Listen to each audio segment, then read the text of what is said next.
podcast. My name's Guy Fagan, and today I'm joined by comedian and Wrexham fan, Anthony Bozzola. Hey, Welcome, Anthony. How are you doing, mate? I'm doing really well, Guy. Cheers, mate. How are you? How are you doing, man? You well? I'm all right. Yeah, Wicked, just man. trying to keep it going as much as we can in Absolutely. lockdown. Okay, so we're going to be sharing some of your experiences in comedy and also as a Wrexham FC supporter. So first of all, for anyone who's not familiar with your comedy, can you tell us about your comedy style and try and describe that for us?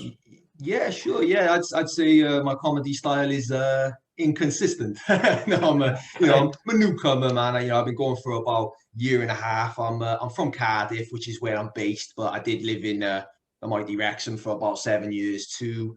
Yeah. Just just trying to do as many shows as we can. With the pandemic, with Zoom shows, and hoping to get back into the proper live circuit soon when things start opening up. Because I was doing that for about a year and a half as well. I've got a YouTube channel, literally just, I think it's www.youtube.com/thebozofficial. And then I'm on Instagram, Anthony Bozzola, real one. And I'm on Facebook, Anthony Bozzola Comedy. So plenty of stuff around, just trying to stay as busy as we can, really, innit?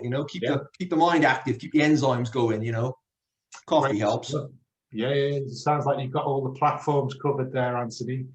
And I know for the listeners, you were the host, you co-hosted with me my roller coaster comedy show last month. How did you find that hosting? Yeah, man, I was an interesting experience. I've never hosted or emceed a gig. Literally, the closest I ever did to it was I just introduced one act. Do you know what I mean? During a live show before all this kicked off. So it was a shock to me. It was a good experience though. I see people hosting obviously every show that you do, and you obviously know that there's a lot of talent in it. And you can read tips on the internet and everything. So I was there trying to write my stuff, but until you actually do it, you don't really get a feeling for it. So I'd definitely be interested in trying it again. And because I got some good feedback and some good criticism and some good praise from the other acts too. So yeah, I enjoyed it. Yeah, no, you did a great job. I think it's very different hosting in the online world on a Zoom show, isn't it? Because you've got all of that technical side to think about as well, Yeah. not just kind of saying the words and introducing the acts and sort of having your bit of banter and all that. But yeah, you did great, mate, and just keep it going. You'll get another opportunity. Cheers, I'm buddy. sure you'll be hosting again for my show in the very near future. All right, and in kind of normal times, hopefully we're going to be getting back to some semblance of normality. Fingers Where crossed. do you like to perform? What are your favourite venues? I would say probably my favorite venue would have probably been at the Royal Oak Pub, which is here in Cardiff. It's on Broadway, not that Broadway, unfortunately. There is a Broadway in Cardiff. It's not like the one you're thinking about, but it's a cracking pub. There's a guy called Di Towler that used to host them. I used to do a monthly gig. I did about 3 or 4 of those. It was always a really nice crowd. That was a good place. There was also Catay's in Canton even. There was a gig called Drones that we did a few times that was really good fun. And I think all the gigs in Cardiff were great. I really hope that they all open back up again because, we need comedy at the end of the day. You got something to laugh about, haven't you? Definitely. Life is crazy, so you got to make jokes, Yeah, we need comedy. We need it to return. Okay, and hopefully it's going to be returning in the next couple of months. I think they're talking about June, aren't they? Yeah, that's the tentative sort of date they're going with in it at the moment, and I'd like to think we can make that. There's some good signs so far, and it's been a relatively optimistic couple of months, hasn't it? So yeah, let's be crossed, optimistic. All right, so Wrexham FC. Can you tell us how you started supporting Wrexham? And obviously you're from Cardiff as well, so so why Wrexham? Why not Cardiff? Funny. I wasn't, to be honest with you, until I moved up to Wrexham when I was 18. I moved up there to study. I wasn't really a massive like football follower, you know, like I'd watch like, you know, the big games and everything. I'd maybe stick a tenner on a team every now and then, but I got up to Wrexham and the university campus and the stadium, they're practically the same thing. Do you know what I mean? Like they're on each other's doorsteps. So I remember thinking like, oh, Wrexham, you know, I remembered the name a little bit from when I was a kid, but they were in like the conference at the time. They'd just gone into it, which is where they still are at the moment. Fingers crossed we'll be out there in a few years. Like, but I remember just like hearing that they were playing Newport County, and I remember thinking that's a bit of a Welsh derby, like, and there were a couple of other Welsh lads who I went to school with, who went to uni with even, and I was like, you know what, should we just go? Should we just go to this? And so we did, and we went into the Mould Road stand, and it was a fairly good turnout, and they managed to eke out the 1-0 victory. They had Matthias Pogba playing for them at the time. He was the slightly less talented version of Paul. He was his older brother, but you know, it was a good day out. And then I started working with my mate Tony in a furniture store, and I said I was looking for lads to go with regularly. And he was like, mate, I've been a season ticket holder for 15 years. I go with about 5 people. Come with us, and the rest was history. Wow. Okay. Yeah, good times. Great stuff. So you just kind of dived in there. Did you get a season ticket and all that? Yeah, I did. Yeah, I was a season ticket holder there for about 4 years, I think. Yeah, I lived in Wrexham for 7 years. Yeah, 2008 to 2015. And I think I was a season ticket holder from 2012 to 2015. So yeah, I did. I was season ticket holder for 4 years there. Okay, so just in that time, what was your biggest high supporting Wrexham in that time? You might have to think quite hard for this. I was just gonna say, mate, you'd be surprised actually. There were a few good moments. There were some absolutely painful ones as well, as I'm sure you can imagine. But I think the biggest highlight, and it is a cliche, but there's nothing that tops it. It was 2013. We went to Wembley for the FA Trophy final, and we played Grimsby, and it went to penalties. I remember we had Jocelyn Maebi, he was a Cameroonian player who was in goals for us at the time. And the only time I'd ever seen anybody take penalties against him, he missed them. Which, there's no discredit to him, like they're hard to save, but we had him in the goals, and he managed to save a couple, and we managed to beat them on penalties.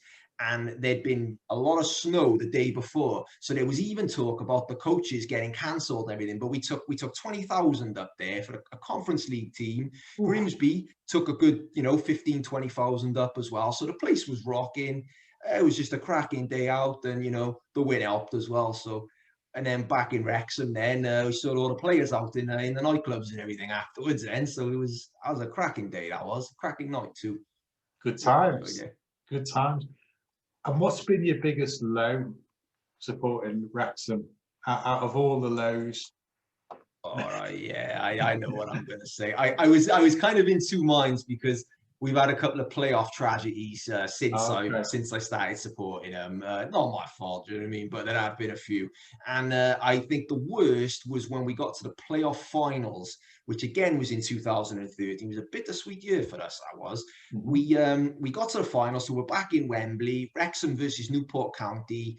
And unfortunately, we were defeated. We gave away the foot. We'd been, I'd say, slightly the better team. I know I'm biased, but I'd say we were. But about 75, maybe 80 minutes in, we let them sneak one past us. And then, of course, we fell apart then, and they snuck another one in, and they ended up beating us 2-0. And, if it was going to be a team, I'm glad it was a Welsh one. But seeing as how we'd stuffed them earlier in the season, I remember thinking, you know what, we might do it this year. But who knows?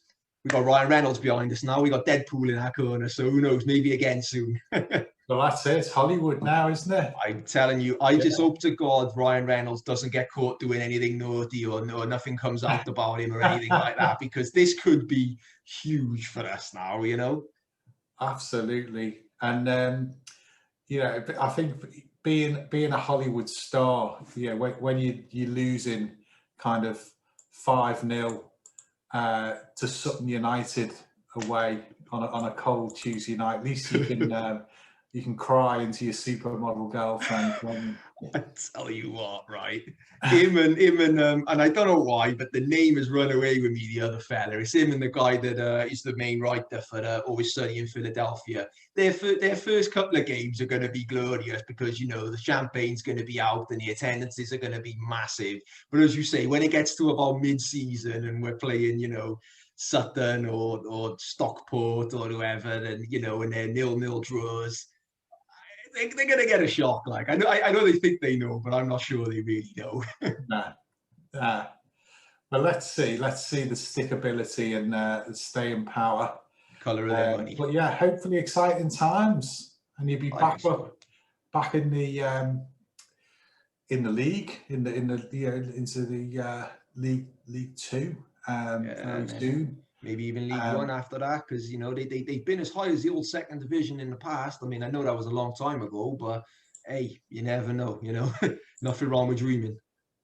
All right. Can you think about any funny players that you've watched? Either on the pitch or off the pitch for Wrexham.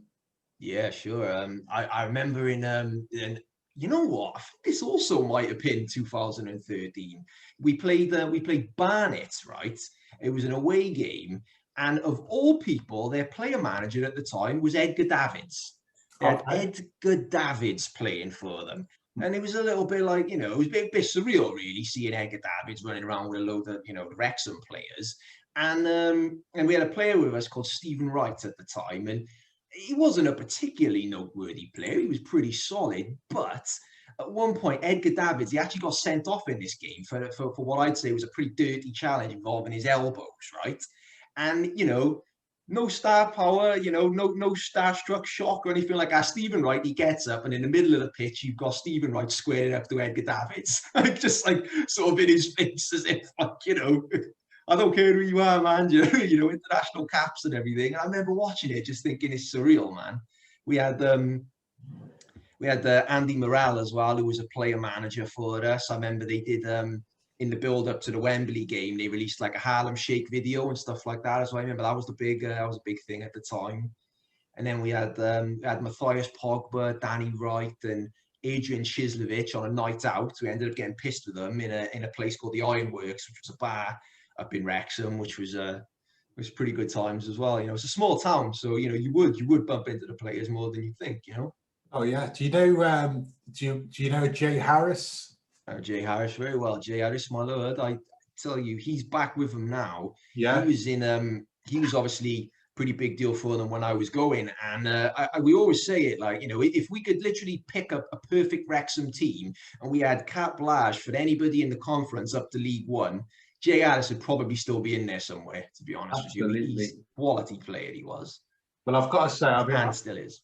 Yeah, I am a Tranmere fan, and I'm sure I'm going to get dogs abuse from any Wrexham fans listening. But Mark McLean on here, he's a Tranmere boy as well, isn't he? He is. But Jay Harris is very highly regarded still by Tranmere fans. And even earlier in the season, and even now, I'd say, we've got Jay Spearing in that kind of midfield, holding, kind of kick anything that moves role. And we haven't really got much backup. And people have said, we should have kept Jay Harris even now. You had your chance. And he's a definite 100% player, isn't he?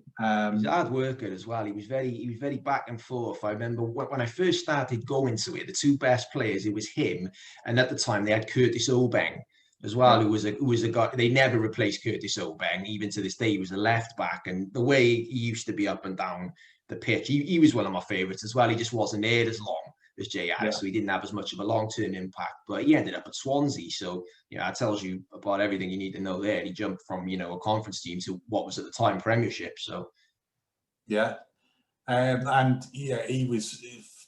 he's fearsome in the tackle, isn't he, Jay Harris? And I know there was a game Tranmere lost a few weeks ago, and it was on another podcast, and someone saw that Jay Harris had got a yellow card for Wrexham. And he was saying, I'm sure if we could see that tackle that he got the yellow card for, that would cheer up our weekends. Yeah, But and I tell you what, you'd have probably seen him given as reds in other games as well. Like, it was interesting watching like the lower league referees.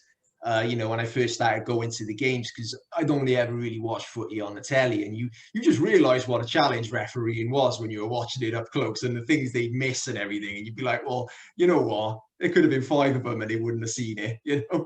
yeah, yeah, absolutely, absolutely. Can you think of any funny chants that you've heard at Wrexham? Yeah, this was one of the first games I went. In fact, no, it was the first game. So it was Newport. It was the Newport County game. So it was Wrexham versus Newport County in 2011. Yeah, that's right. So we were just wrapping up our final year in university, and the game itself, shockingly enough, was not classic. Like, do you know what I mean? It was quite dull. But we'd taken a 1-0 lead, and we're in the Mould Road stands. So they'd stuck the away fans in the Eric Roberts end, which is literally just adjacent. And there were a few Newport scallies in there, trying to sort of give it the big one. And there were a few Wrexham ones as well. But at one point, the stewards, they managed to kick a few of them out. And there was this one fella left in the stand that, of course, because he was all on his Todd, and I think the rest of his lot alienated him as well. He was sort of, he was trying to keep his head down, and he had this jumper on, this tragic thing. It was this purple sort of sweater stroke hoodie. And I remember we're looking over, and there's this chant that's coming across the stand. We were towards the end, and it's got the and I'm just thinking red and white, I mean, which I'm chanting. But then once it gets to me, and it's about 2 seats away, you look over and you realise the entire stand for about 20 straight minutes is pointing at this one guy. Shit purple jumper, da, da, da, da, da, da, da. And it went, honestly, for the rest of the game for about 20-25 minutes. Because there was nothing going on the pitch. The players must have been pissing themselves as well. and when they came back then for an away game the next season, there were a few Newport lot who actually were wearing them. Like, so it didn't fall on deaf ears. Like. Wow. And then there was and then when we played Ebbsfleet then in 2012, God bless him, the goalkeeper, when he was on our end, we were right behind him. Shit purple goalie. They had him in a purple like stripe, and it kind of just elevated from there. I don't know if you did it again up there now, but I tell you what, at the time it was hilarious. Okay, so started a fashion trend. I mean, maybe you could have had a purple away kit for the following season. I would have loved it. Honestly, I'd have bought 3 of them. Do you know what I mean? I'd have bought my brother one, and he ain't even a fan. So, yeah. Who's the funniest manager you've had? Funniest manager? I mean, I got to be honest. Like, you often find some of these managers can be pretty unfunny with the sort of results we've had over the years. But I think I'd say I don't know how much like funny, but like Andy Morel, there was one time when he was in one of the bars in Wrexham, and he just seemed really pleasant, to be honest with you. Like, he was just having like a chat and a giggle. It was like, I'm just trying to think when this was. This would have been 2012, 2013, something like that. And then you had Matthias Pogba as well, to be fair. He was up there, mainly because when we sorted him out, he was, pissed off his tits, and he was sort of, he had a bit of dad dancing on the go. Like, do you know what I mean? He's a big guy. He's a lot stockier than his brother. I mean, his brother's no small man either, but Matthias was a bit of a Goliath. I'd say he was a good 6'3", and he's there, and he's like in this white shirt, like, like butter wouldn't melt. He's there, like dancing, giving it all out. He was with Adrian Chislevich, who had a bit of a black eye. He did, so I don't know what he'd been up to earlier in the night, but yeah, they were good bunches. The ones that we saw. Interesting times. Yeah. Can you think of a funny away day that you've had with Wrexham? I know you talked about some Wembley trips, but any kind of funny incidents that have happened? Yeah, one that sticks out for me was